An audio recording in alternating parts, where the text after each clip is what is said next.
and welcome here to TalkFCB, and welcome back to the channel here today, guys. We do have plenty of Barca news on the agenda. We are going to have Hansi Flick's first impressions after his first Barca training sessions, a very big update on the future of Nico Williams, and we're going to be looking ahead to the Euro final between Spain and England.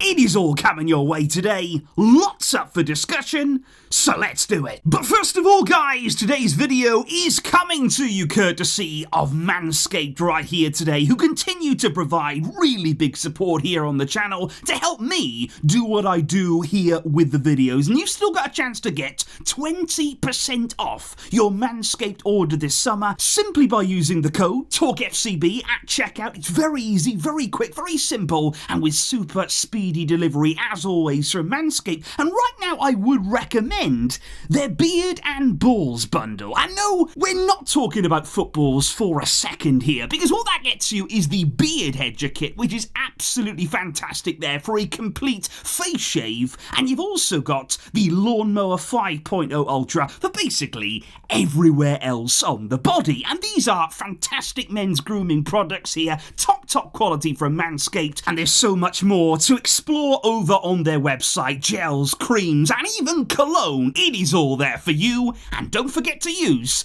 TalkFCB. It's a memorable discount code at checkout. But if we do indeed start today, guys, by actually revisiting yesterday's topic here on the channel, when we talked about the fact here that Hansi Flick included dental tests for all players in the pre-season medical tests that were done at the club. And like I say, the club had never ever heard of that request before. It's something that has never been done at Barca, but Flick firmly believes there is a clear link between injuries and oral problems. And I actually want to follow up on that here by saying there's actually proven cases of this in the game here from very high-profile players over the years who have all benefited from dental tests in order to find the root of their injury problems, if you pardon the pun. The first player that I would mention is Clarence Seedorf, very high-profile UCL winner with Ajax, Madrid, Milan, and a Belgian chiropractor claimed in 2013 that he helped heal Seedorf's groin problems that had been plaguing him for so long by pulling out his wisdom teeth. Then you've got Arsene Wenger, who actually ordered his entire squad to remove their wisdom teeth in order to prevent potential injury problems, and that was a squad that went on to become the Invincibles. And then there's Arjen Robben, who actually, not too many years ago now, discovered that a thigh injury was actually being prolonged due to 2 rotten teeth, and once that was then addressed, his problems became better. And most importantly, I would say, most recently here,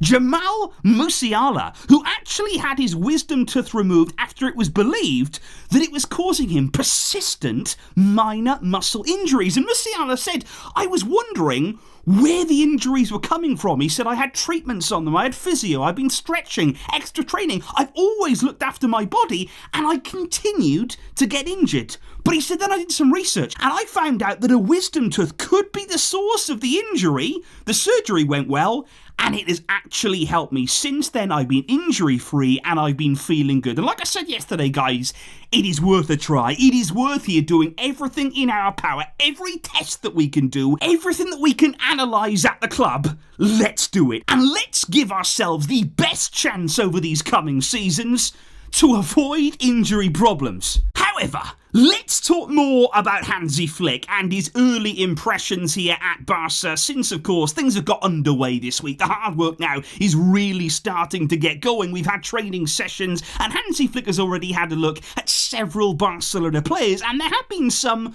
that have really stood out to him early on. One of those, it's Gavi. He was one of the players that really struck Hansi Flick in his very first day of Barcelona training. Now remember that Flick was already well aware of Gavi. He was already a very big Gavi fan. He was one of the young players that actually made Flick so desperate to take over as the Barcelona coach. But even so, on that first day of Barca training, he was still shocked by what he was seeing from this young man, the spirit that Gavi was showing on day one. Of course, he's still recovering from that lengthy knee injury. He can't even train fully with the team just yet, But Flick was absolutely loving the passion that he was seeing from Gavi, the energy that he was showing, the mindset indeed, even at this young age, and he is exactly the kind of player that Flick wants in his team, and he was really, really impressed by him early on here in his time at the club. And then there's Ansu Fati. He has been another man catching the eye in these early training sessions, because actually in yesterday's training session at Barça, Ansu hit a hat-trick, which certainly cannot be a bad thing. Even in training there, when you're hitting hat-tricks, it is certainly a good sign, and you want to see Ansu getting that feel back in front of goal again. You want to see that electric, clinical touch that we once saw from him, and the word coming out of the club right now is that Ansu has returned to pre-season in very, very good shape. Following the medical tests that have been done these past few days, the club believe here that he is showing a much stronger physique, and he said it himself that over the course of the summer, he has been working so hard there. He wanted to arrive back at the club in the best possible shape, in the best conditions to succeed here, and he is one of the Barca players, in my opinion, to keep the closest eye on in pre-season. Even just seeing Ansu back, I think there is excitement there. You see him back with the Barca badge again, you see him in training, and you're just hoping that he can show something. You want him to succeed if it's possible, and I can't wait to see more of what he can do, and can he impress Flick. I would also like to address here, guys, some of the rumours that we're hearing this morning surrounding Oriol Romeu, because Mundo Deportivo actually came out and said that Flick had decided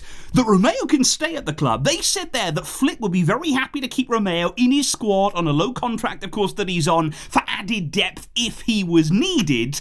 But I just want to say on that, I wouldn't guarantee that is true right now. I wouldn't say that's a decision that has been fully made, because other sources are coming out right now and saying that ultimately nothing has actually been decided here this early on in pre-season, because apparently Flick is actually yet to speak to any player about their futures at the club. He wants to see everybody in action. He wants to oversee pre-season matches before really lurching himself into any big decisions. So I think that report there on Romeu, it may be a bit premature from Mundo Deportivo. Flick is looking, he is analysing, and I think it'll take more time before we see any final big calls. Then though, there is the very important, very big topic of Nico Williams and his future. And I want to start actually with some words from Athletic Club's president, who spoke this week, and they seem frustrated. That is my genuine opinion here on how Athletic are feeling right now. They are angry, I feel, about what they feel is inevitable that's going to happen this summer, because he said actually Nico's a player who is committed to Athletic Club, but he has been subjected to a bombardment of questions about his future in an excessive and uncontrolled manner when he is concentrated to compete at the Euros. And Athletic's president actually came out and said that the Spanish Football Federation has not protected him from this speculation.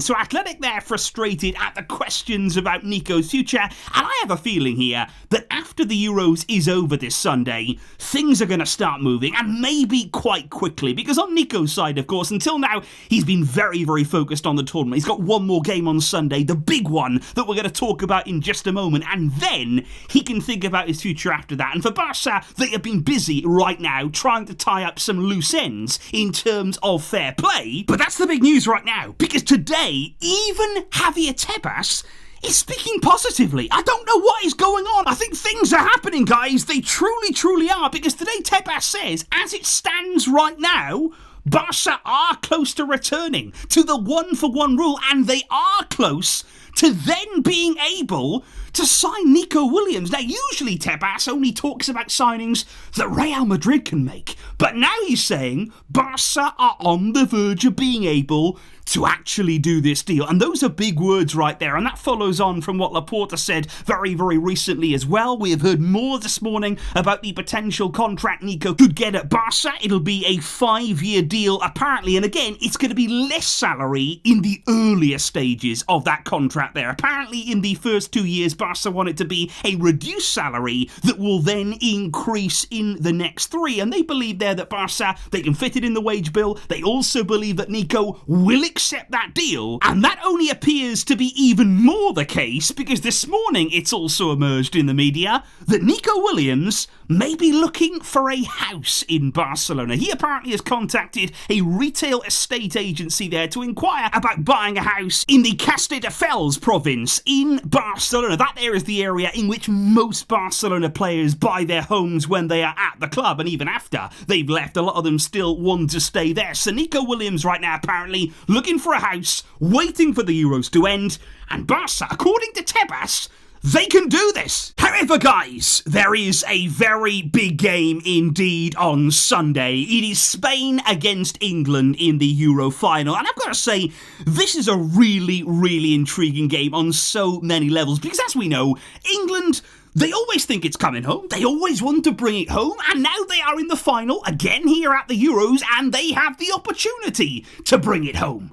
But will they? Because Spain, for me, and I think for many, many other people, they've been the best team in this tournament so far, by a country mile, in my opinion. Spain have played the best football, they have looked the most dangerous, they have been the most exciting team to watch, and if they do win on Sunday, they would thoroughly, thoroughly deserve to win the Euros.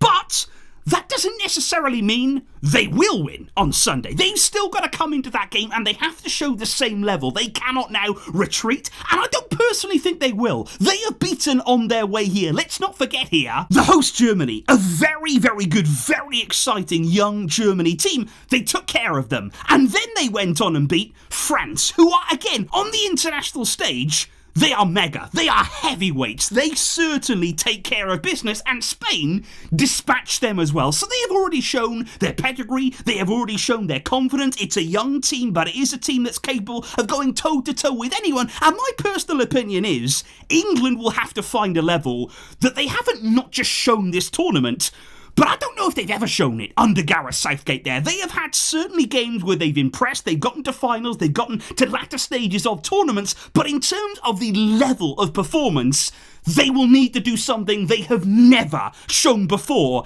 in order to beat Spain. And there's no saying they can't do that. I think they have improved gradually as the tournament has gone on. It was a very, very slow start for England. They have gotten better. There was a few promising signs there, especially in the first half against the Netherlands, and they keep finding a way. They keep finding these late goals. They keep finding a way to win games. But Spain are the favourites. Make absolutely no mistake about that. This is Spain's game to lose. This is Spain's moment. They have lit up these European Championships, but they do have to do it for one more game. So indeed, guys, what I would like to know immediately from you in the comments down below, what is your score prediction for Spain versus England on Sunday? It is a big game. It is a mighty clash, and I would like to know exactly how you are feeling ahead of it there, and also everything we've discussed there on Hansi Flick's early impressions at the club. I will, of course, see you soon with lots more coming up here on the channel. A big thank you and a big shout out today to Manscaped for their support, and to all of you as well for tuning in.